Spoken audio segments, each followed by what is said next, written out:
بسم اللہ الرحمن الرحیم۔ اللہ کے نام سے شروع کرتا ہوں جو بڑا مہربان نہایت رحم کرنے والا ہے۔ سورہ بقرہ آیت نمبر 47۔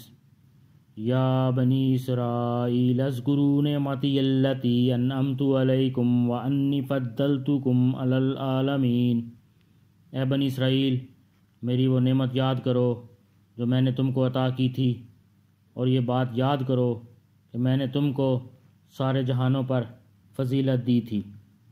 یہاں سے ایک بار پھر بنی اسرائیل کو اللہ تعالیٰ کے احسانات یاد کرنے کا حکم دیا گیا ہے، تاکہ وہ اللہ تعالیٰ کے حبیب صلی اللہ علیہ وآلہ وسلم کی اطاعت ترک کرنے سے ڈریں اور ان پر حجت پوری ہو جائے۔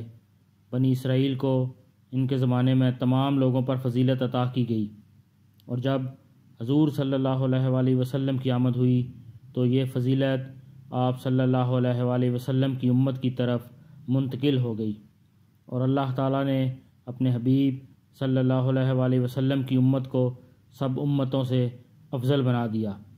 اللہ پاک ہمیں قرآن پڑھنے کی، سمجھنے کی، اس پر عمل کرنے کی اور دوسروں تک پہنچانے کی توفیق عطا فرمائے۔